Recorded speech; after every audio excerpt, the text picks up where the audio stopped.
और जैसे रेलवे की लाइन ख़त्म हो रही है कुछ 1 किलोमीटर में तो कहीं 4 किलोमीटर में गंगा रिवर एकदम साथ साथ। ये जो पीछे आप घाट देख रहे हैं ये भगवान श्री कृष्ण जी का ये गुप्त वृंदावन था। रासलीला कभी गोपियों के साथ इन्होंने भगवान श्री कृष्ण जी ने यहाँ पे किया था। तो कई पत्थलें जो हैं उस प्रकार लगाई गई हैं जैसे मानो कि भगवान श्री कृष्ण की गोपियाँ जो हैं चारों ओर से लीलाएं कर रही हों और ये गोपियाँ ही हो। जोहर गाइड्स कंटिन्यू। पिछले वाले ब्लॉग में आपने देखा होगा कि किस प्रकार मैं यहाँ पे आया और यहाँ तक की जर्नी में मैंने क्या क्या दर्शन करा। अब इस ब्लॉग को अब यहाँ से मैं स्टार्ट करता हूँ और यहाँ से बाकी चीज़ों को दिखाने की कोशिश करूँगा कि मुझे यहाँ के रेट कितने में मिले, कुछ जो भी चीज़ मैं खाना चाहता हूँ। और इसके साथ मुझे चैतन्य महाप्रभु कन्हैया स्थान तक पहुँचने में क्या कुछ हुआ, मैं कहाँ रुका, कैसे कौन सी चीज़ें हुई और कैसी लगती है वो मंदिर जहाँ पे कभी भगवान श्री कृष्ण की बाल रूप की दर्शन चैतन्य महाप्रभु की हुई थी। बने रहे आप आगे भी। ब्लॉग में मैं इस जगह को बहुत ज़्यादा दिखा नहीं पाया था तो मैं अभी दिखा रहा हूँ कि यहाँ पे काफ़ी पर्यटकों के लिए सुविधाएं जो है ईजाद की गई है। ये अच्छी बात है। चलिए इस चमत्कारिक और दैविक जगह से मैं निकलूँ खूबसूरत से पर्यटन स्थल से। ये काफ़ी शाम होने लग रही है और मुझे आज कन्हैया स्थान पर पहुँचना।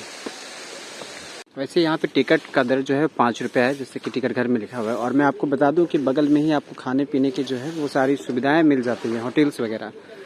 तो इधर आप जा कर के खाना वगैरह खा सकते हैं, जो कुर्सियाँ वगैरह लगी है, वेज कुछ भी और वेज नॉन वेज सब मिल जाते हैं खाने के लिए। कुछ पकौड़ी वगैरह, झालमुड़ी वगैरह जो भी खाना चाहें ये सारी चीज़ें जो है सस्ते में मिल जाते हैं। मैंने भी पूछा तो पता चला कि 50 रुपये में चावल मिल जाते हैं 1 प्लेट। वेज नॉन वेज का तो पता नहीं, शायद मीट मटन भात है तो थोड़ा सा ज़्यादा महंगा आप सोच लो, 100 रुपये के आसपास प्लेट शायद मिल सकती है आपको। और बैगनी वगैरह के लिए 5 रुपये पीस जो है वो पड़ती है। चूँकि बंगाल का भी एरिया आता है तो थोड़ा सस्ता जो है वो मिल जाता है आपको यहाँ पे कंपेयर टू दूसरे पर्यटन स्थल। आज्ञा दीजिए अब मैं निकलूँ, है ना। Thank you so much. जरूर आएंगे जल्दी। हाँ बिल्कुल। तो शिवरात्रि में यहाँ पे भव्य मेला लगता है और भैया लोगों ने जो है मुझे यहाँ पे थोड़ा सा घूमने में मदद करी। बहुत सारी जानकारियाँ जो है उन्होंने शेयर करी और याद में खा रहा था तो उन्होंने ही जो है पैसा दे दिए। तो हाँ हो गया भैया, ठीक है मिलते हैं ना। Thank you so much. ठीक है बाय। अब क्या है कि मुझे अब यहाँ से सड़क तक जानी होगी और वहाँ से महाराजपुर जो इलाके हैं उसको पार करते हुए जो है मुझे हिचहाइकिंग कर लेनी पड़ेगी क्योंकि शाम हो रही है और बहुत तेज़ी से मुझे जाने की ज़रूरत है यहाँ से। भाई साहब कंस्ट्रक्शन किस लेवल की हो रही है, पहाड़ कट गई पूरी और इस ओर रेलवे की नेटवर्क बिछी हुई, रेलवे के लाइन और रेलवे के उस पार जो है गंगा नदी है। मतलब मैं जैसे जैसे चल रहा हूँ वैसे वैसे मुझे सड़क भी मिल रही है और सड़क के जस्ट बाईं और मेरी रेलवे की लाइन भी है साथ साथ में। मैं तकरीबन 7 किलोमीटर दूर से देखते यही तो आ रहा हूँ और जैसे रेलवे की लाइन ख़त्म हो रही है कुछ 1 किलोमीटर में तो कहीं 4 किलोमीटर में गंगा रिवर एकदम साथ साथ में चली जा रही है। वैसे अब भी मुझे जो है तकरीबन 15 किलोमीटर की जो जर्नी है उसको तय करनी है और कन्हैया स्थान नामक जगह पे आज पहुंचना है और ये भी नहीं पता कि आज वहाँ पे रहना है या फिर कहीं और रहना है।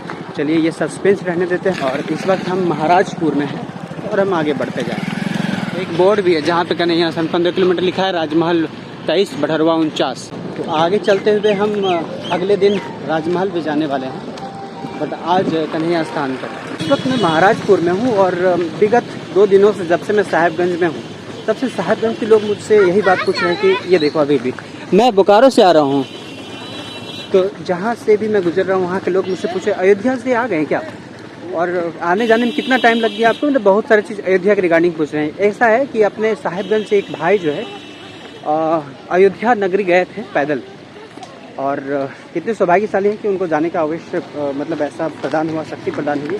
अब उसके बाद लोगों ने वो शख्स जो है वो मुझे समझ लिया और ये मुझसे पूछने लग रहे हैं। तो बहुत अच्छा लगा कि लोग जान पा रहे, समझ पा रहे इन चीज़ों को। महाराजपुर यहाँ से भी मुझे 15 किलोमीटर अभी जाना है दूर। मुझे लगा कि मुझे बता देना चाहिए चीज़ों के बारे में और मैंने बताया। शाम हो गई है, तकरीबन 5:45 बज गए हैं और अपने एवरेज GPS सिग्नल लॉस्ट ले मुझसे क्या बोल गए। तो अपनी जो जर्नी है मेरी एवरेज तकरीबन 20-22 तो मैं 22 से 25 किलोमीटर की पैदल यात्रा आज कर लिया हूँ और मेरे साहिबगंज से कुल डिस्टेंस जो है कन्हैया स्थान का 35 किलोमीटर के आसपास बता रहा था। तो मैं बाकी के जो डेस्टिनेशन है उसको मैं हिचहाइकिंग करके करने की कोशिश करूँगा। तकरीबन 5:45 बज गए, अंधेरा इतना हो गया कि अब शायद ही मिले। थोड़ा आगे तक छोड़ देंगे और फिर छोड़। अब जिनको लिफ्ट मांगा उनके साथ कोई और भी जा रही थी, कैसे वो छोड़ सकते हैं, बड़ी समस्या होती है कभी कभी। चलिए देखते हैं कहाँ हो पाएगा, कन्हैया स्थान में भी हो पाएगा कि नहीं हो पाएगा। वैसे तो आपने थोड़ी बहुत चीज़ें जो है वो देख ली होंगी हाईलाइट्स में, बट देखते हैं आगे। थोड़ी दूर के लिए जो है वो GPS signal lost. स्टार्ट कर दिया है और भैया के साथ जा रहा हूँ। क्या नाम हो गया भैया आपका? अमन की तरफ से। और यहीं से आप साहिबगंज से? हाँ, साहिबगंज से ही है। साहिबगंज में कहाँ से? साहिबगंज सरकार से चलंडा गाँव। तो हम कुछ दूर जो है वो भैया के साथ अभी जा रहे हैं। तो ये जो पीछे आप घाट देख रहे हैं ये भाइयों का जो है गांव है, और इस गांव में ये संबंधित ये बसा हुआ छठ घाट है। नमामि गंगे प्रोजेक्ट के माध्यम से इस गांव में, कौन सा गांव है भैया ये? सरकंडा गांव। बगल में माता गंगे जो है वो प्रवाहित होती है, नदी है। तो चूँकि ये संध्या का वक्त है तो बहुत ज़्यादा जो है वो आपको खूबसूरती इस घाट की नहीं दिखा सकता। तो ये बड़ी खूबसूरत बात है और बहुत खूबसूरत लगता भी है कि सड़क के किनारे आपको माता गंगा जो है वो दर्शन देती है। तो अब हम सरकंडा से, जो कि तकरीबन जो हम जहाँ पे पहुँच रहे, क्या नाम है, कन्हैया स्थल ना? कन्हैया स्थल से यहाँ 2 किलोमीटर है ना, 2 से 3 किलोमीटर के दूरी पे जो है वो स्थित है। चलिए हम चले अब आगे। हाँ जी, तो नदी किनारे स्थित इस्कॉन टेम्पल में आ गया हूँ, जो कि कन्हैया स्थान के नाम से भी जाना जाता है। ये देखिए ये रहा, और संभवतः जो मेरे रहने की व्यवस्था है वो मुझे आज यहाँ पे देखनी पड़ेगी, और ये भी तय नहीं है कि मुझे परमिशन मिल ही जाएगा या मिल गया। देखते हैं भगवान की इच्छा क्या है। चलिए हम बताएंगे ज़रूर आपको। उसके बाद ही जो है वो सुबह हम इस ब्लॉग को एंड करेंगे, कन्हैया स्थान की खूबसूरत और ऐतिहासिक जगह को दिखाने के बाद।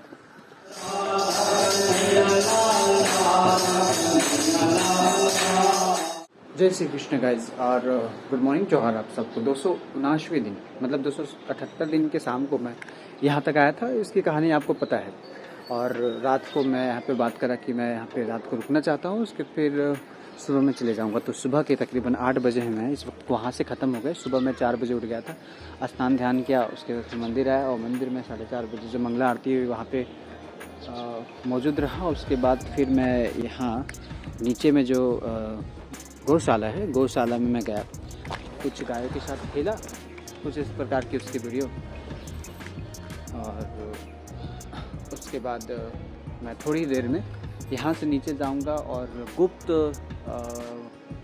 वृंदावन माना जाता है जिस जगह को, उसको मैं दिखाऊँगा, जहाँ पे भगवान चैतन्य महाप्रभु को जो दर्शन हुए थे प्रभु श्री कृष्ण जी की रासलीला की, तो वहाँ के जो है वो दृश्य जो मैं दिखाऊंगा आपको उस जगह के। 500 वर्षों से वो जो वृक्ष है वो उसी प्रकार से वहाँ पे स्थित है जिस प्रकार से पहले हुआ करती थी। और कुछ ये मंदिर के अंदर का नज़ारा है। अभी कल रात को मैं जब आया था तो यहाँ पे कुछ इस प्रकार से कृष्ण भक्ति जो है वो की जा रही थी। इस्कॉन टेम्पल है ये। तो थोड़ी देरी में जो है मैं आपको यहाँ की सभी चीज़ों के बारे में जो है वो दिखाऊंगा और बताऊंगा, आप बने रहें।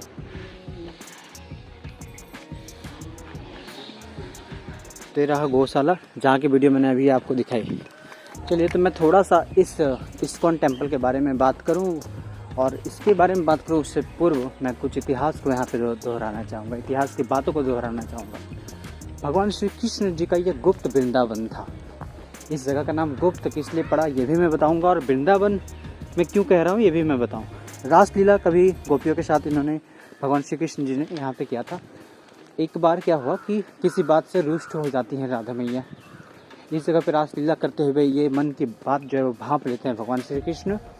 अब वो क्या करते हैं, वो किसी पेड़ के पीछे जो है छिप जाते हैं। छिपने के क्रम में वो व्याकुल हो उठती कि कहाँ गए वो। फिर फाइनली वो जो है वो दर्शन देते हैं राधा मैया को, और मतलब बहुत मनाते हैं। फिर रासलीला चलता है। एक बार की घटना जो है वो जैसे कि लिखी गई है, श्री चैतन्य महाप्रभु जो है वो यहाँ से गुजर रहे थे, अपने माता पिता को पिंड दान देने के लिए गया इसी गंगा रिवर की छोर से होते हुए। तो लौटते वक्त वापस जो है वो इस जगह पे आकर के इसी पेड़ के नीचे, जो कि अभी आपको पेड़ दिख रहा है, उस वक्त से ये पेड़ जो है ना ये यहीं पे मौजूद है। वो इस जगह पे बैठते हैं और ध्यान वगैरह करते हैं। उसी क्रम में भगवान श्री कृष्ण बाल रूप में इनको दर्शन देते हैं। और ये देख करके, चूँकि भगवान श्री कृष्ण के ये अनंत भक्त थे, और ये देख करके वो रह नहीं पाते हैं, वो उनको आलिंगन करना चाहते हैं। एट द सेम टाइम वो भगवान श्री कृष्ण जो है वो अंतर ध्यान हो जाते हैं। तो ये बड़ा विचित्र कहानी है। ये बड़ा ही मतलब उनको अंदर से भाव विभोर कर देता है। उस जगह से इन्होंने जो है वो प्रभु श्रीपाद जी जो है वो इस जगह को नाम गुप्त वृंदावन भी दिया और उन्होंने इस जगह की महिमा खंडन की। अब क्या है कि इस वक्त में जो दृश्य देखने के लिए मिलती हैं, जैसे कि मैंने रासलीला की बात बताई थी, तो कई पत्थलें जो हैं उस प्रकार लगाई गई हैं जैसे मानो कि भगवान श्री कृष्ण की गोपियाँ जो है चारों ओर से लीलाएं कर रही हों और ये गोपियाँ ही हो। भगवान श्री कृष्ण जो है वो मेनली तमाल पेड़ के नीचे में वो जो है वह बैठा करते थे। तो कुछ लोगों का कहना है कि तमाल के पेड़ वो वहीं पे एग्जिस्ट कर सकते हैं जहाँ पे भगवान श्री कृष्ण जी जो है वो रासलीला किए थे। अब ये इस जगह पे थी और ये बात जो है श्री चैतन्य महाप्रभु जी को पता था, तभी उन्होंने इसी पेड़ के नीचे में जो है वो उन्होंने करा। फिलहाल ये पीपल का पेड़ दिख रहा है बट तमाल का पेड़ जो है बीच में है। एक और बात पता चली तमाल के पेड़ के इसके वजूद की कि ये वहीं लग सकती है जहाँ पे भगवान श्री कृष्ण जी ने जो है वो रासलीला की है, कभी ना कभी वहाँ पे प्रकट हुए हैं। अन्यथा ये कहीं पे भी लगा दिया जाए तो वो पेड़ सूख जाएगी, मुरझा जाएगी, वो वहाँ पे लगेगी नहीं। तो इस जगह पे अत्यधिक मात्रा में जो है वो इसकी पुष्टि करती है कि भगवान श्री कृष्ण जी जो है वो यहाँ पे रासलीला कभी किए होंगे। श्री चैतन्य महाप्रभु जी जो है वो इस बात को बखूबी जानते थे, तो वो यहाँ पे आकर के थोड़ा ध्यान उन्होंने करा था और उनको प्रभु के दर्शन भी हुए थे। अब मैं आपको एक और चीज़ जो है वो क्लियर करना चाहूँगा। सन 1995 के आसपास में इस्कॉन नामक जो संस्था है, महंत श्री नरसिंह देव जी द्वारा जो है वो इस जगह को उनको इस्कॉन को जो है वो सौंप दिया जाता है ताकि इनकी देख रेख कर सके। और उस वक्त से इस्कॉन जो है जो संस्था है वो इस जगह पे इस्टेब्लिश है और इस जगह की देखरेख इस्कॉन करती है। ये उसी की मंदिर आप अभी देख पा रहे हैं। इस जगह पे पहुंचने के लिए आपको साहेबगंज डिस्ट्रिक्ट से तकरीबन 26 किलोमीटर की दूरी जो है वो तय करनी पड़ती है। इसी क्रम में मैं सीढ़ियों से उतर रहा हूँ और उतरते हुए मैं यहाँ के गंगा घाट परिसर को दिखाना चाहता हूँ। छठ पूजन में काफ़ी भीड़ यहाँ पे लगी रहती है और नौका देख सकते हैं यहाँ पे। और इस जगह से मंदिर जो है वो कुछ पहाड़ में नज़र आती है, जैसे कि